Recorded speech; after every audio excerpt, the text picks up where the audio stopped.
주세입니다. 최근 국내 증시 폭락이 이어지면서 줄줄이 하락세가 나오고 있는 종목들이 속출하고 있는데요. 사실 국내 증시뿐만 아니라 세계적으로 경기 침체에 대한 우려, 초강달러 기조로 인해 정말 난리도 아닌 상황입니다. 이 또한 지나가리라 마음 단디 잘 붙으시고요. 떨어지는 종목들은 옥석 가리기 잘 해나가시는 게 좋겠죠. 오늘은 주쌤이 HLB 주주분들을 위해서 추가 브리핑을 도와드리기 위해서 영상을 준비해왔는데요. 영상 시작하기 전에 구독과 좋아요 꾹 한 번씩 부탁드리고요. HLB 기업 분석 시작해보도록 하겠습니다.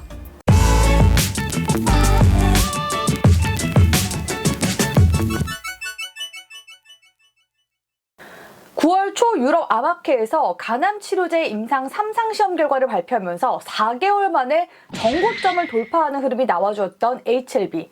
주쌤이 당시 영상 올려드리기로 했지만요. 6만 원 부근에서 매물을 크게 소화해줄 수 있기 때문에 정고점 돌파 구간에서 단기 시세 여부에 따라 대응이 필요하다고 말씀을 드렸었는데요. 예상했던 대로 유성형 캔들 이후 장대 음봉으로 21선 이탈이 나오면서 흑산병으로 하락세가 연이어 나왔습니다.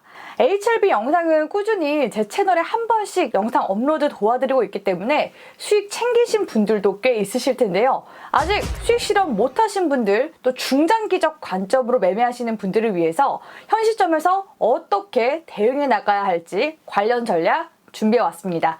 그러면 HLB 최근 이슈 정리부터 함께 가보실까요? 리보세라니 간암 치료제 임상 3상 결과는 분명 긍정적인데 왜 이 HLB 주가는 지지부진한 걸까요? 일단 대외적인 불확실성이 큰 부분은 차치하고요. HLB 측에서는 임상 결과와 관련해 악의적인 소문 때문이라고 보고 있는 듯합니다. HLB의 주가 하락이 국제 표준에 맞지 않다는 언론 보도가 있었는데요. 내용을 살펴보면 대상 환자 대부분이 아시아인인데다가 그나마도 중국계를 대상으로 연구가 진행됐기 때문에 글로벌 임상으로 보기는 어렵다는 겁니다. 실제 임상에서 리보세라닉과 캄렐리주마 병용요법 연구는 대다수가 83%의 아시아인을 대상으로 진행했다고 하고요. 17.3%만이 비아시아인이었다고 합니다. 이 같은 내용이 보도되자 HLB 측은 임상 시작 전부터 비아시아인의 비율에 대해서는 FDA와 미팅을 해 조언을 받고 시행한 것이라며 해명했는데요. 아시아인의 비중이 다소 높은 것에 대해서도 임상 도중에 FDA의 권고를 받아들여 협의 후 수정하고 완료한 결과라고 밝혔습니다. 간암 치료제의 경우 신약에 대한 니즈가 큰 분야라고 할 수가 있는데요. 간암은 전체 암 중에서도 6번째로 가장 많이 발병하는 질환 중 하나입니다. 평균 생존율도 약 37.7%로 폐암 다음으로 사망률이 높은 암종이기도 하고요. 아직까지 뚜렷한 치료 효과를 내는 치료제는 없는 상황입니다. 현재까지 FDA 승인을 받은 간세포암 1차 치료제는 바이엘의 넥사바, 에자이의 렌비마, 로슈의 타센트리, 아바스틴 병용요법 3개에 불과했는데요. 그 중에서도 병용요법은 미국 머크 등 빅파마도 실패할 정도로 어렵다고 알려져 있습니다. 그럼에도 불구하고 리보세라닙의 이번 데이터는 새로운 간암 치료제의 가능성을 확인했다는 점에서 의미가 있다고 볼 수가 있겠는데요. 리보세라닙은 경구용 항암제로 티센트릭과 아바스틴이 모두 주사제인 것을 고려해봤을 때 편의성과 더불어 가격 경쟁력이 높다고 볼 수 있겠습니다. HLB는 지난달 리보세라닙을 간암 1차 치료제로 허가받기 위한 예비 신약 허가 신청인 프리 NDA 신청을 마친 상황인데요. 통상적인 일정대로 진행되면 프리 NDA 회의는 오는 10월 중에 이루어진다고 합니다. 만약 NDA 절차가 본격화하면 다시금 HLB 주가에 탄력이 생길지 지켜보시는 게 좋겠죠. 리보세라닙뿐만 아니라 교모세포종 임상도 순항 중인 HLB. HLB의 미국 투자사이자 신약 개발 회사인 이뮤노믹 테라퓨틱스사의 교모세포종 신약이 FDA 허가 절차에 들어갈 가능성이 현재 높은 상황인데요. 현재 이뮤노믹 측은 교모세포종 신약에 대한 FDA 임상 2상을 종료하고 데이터 분석에 들어간 상태고요. 빠르면 다음 달 초 탑라인 1차 결과가 나올 것으로 예상됩니다. 지난 영상에서도 설명 좀 도와드렸었지만요. 이 교모세포종은 환자의 5년 생존율이 7%에 불과한 치명적인 질환 중 하나입니다. 지금까지 방사선 치료와 지난 2005년 허가받은 세포 독성 항암제 테모달 외에는 별다른 치료법이 없는 상황이기도 하죠.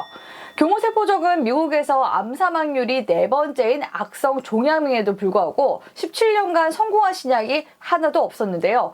만약 이번 임상 결과가 긍정적으로 나온다면 이뮤노믹의 교모세포적 치료제가 독점적으로 쓰일 수 있기 때문에 관련 이슈 지속적으로 체크하시길 바랄게요. 끝으로 HLB의 관계사 미국 베리스모 테라퓨틱스에서 진행하고 있는 카티 치료제 근황에 대해서도 알아볼까요? 최근 미 FDA는 베리스모의 카티 치료제 임상 1상을 승인했는데요. 적응증은 메조텔린 발현으로 인한 난소암, 당관암 및 중피종입니다. 이 메조텔린, 용어가 너무 어렵죠? 이 메조텔린은 고형암에서 고도로 발현되는 세포 표면 당 단백질이라고 볼 수가 있겠는데요. 메조텔린이 과발현하게 되면 암세포의 증식과 함께 전이를 촉진하기 때문에 암 환자의 상태를 악화시킬 수가 있습니다.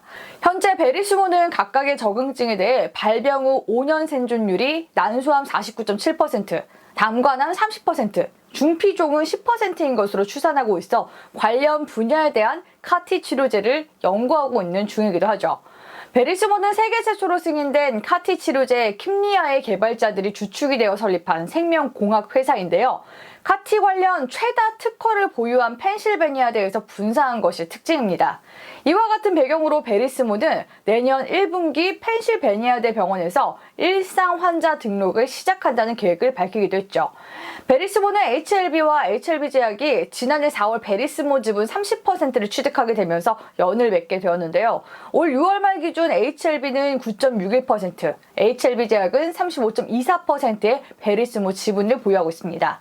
이러한 베리스모와의 지분 관계로 인해서 중장기적으로 HLB 제약이 국내 및 아시아 지역의 카티 생산 및 판매에 대한 권리를 확보해 나갈 수 있다는 이점이 있는데요. 향후 베리스모와 HLB 그룹 간의 시너지 역시도 HLB의 모멘텀 중 하나로 보시길 바라겠습니다. 자, 그렇다면 HLB의 기술적 분석 함께 살펴볼까요? 현재 시장의 하락으로 인해 HLB 주가 역시도 하방 압력을 받을 가능성이 큰데요. 월봉산 지지 구간인 38,500원 구간 이탈 시 추가 하락세가 나올 가능성은 열어두고 보시는 것이 좋습니다. 최근 들어가셨던 분들은요, 리스크 관리 하시는 것이 좋겠죠. 또 중장기로 보시는 분들은요, 현 구간에서 바로 추매를 하는 것이 아니라 장이 어느 정도 안정화가 될 때까지 기다려 보시는 게 좋은데요. 리보세라니 간암 치료제 프리 NDA가 10월 중에 있으니까요. 관련 이슈 지속적으로 체크하시면서 주가 움직임 보시길 바라겠습니다. 끝으로 기술적 분석은 장 상황에 따라 달라질 수 있다는 점 참고 부탁드릴게요. 아무리 좋은 기업이어도 시장의 수급이 좋지 않으면 주가가 올라가는 데 있어서 제약을 받을 수밖에 없습니다. 현 시점은 기업의 개별적인 상황보다는 숲을 보시면서 대응을 해나가시는 게 좋은데요. 2보 전진을 위한 1보 후퇴가 때로는 필요하다는 사실 잊지 않으셨으면 좋겠습니다. 만약 장중 대응이 필요하신 분들이시라면요. 주쌤 채널 천생연분 멤버십 가입하시면 장중 방송 통해서 전략 도와드리고 있으니까요. 주쌤 도움 받아서 익절까지 가보셨으면 좋겠습니다. 끝으로 오늘의 영상이 유익하셨다면 구독과 좋아요와 함께 소중한 댓글 기다리도록 할게요. 주쌤이 댓글에 하트 꾹꾹꾹 눌러드리도록 하겠습니다. 그럼 오늘도 가자!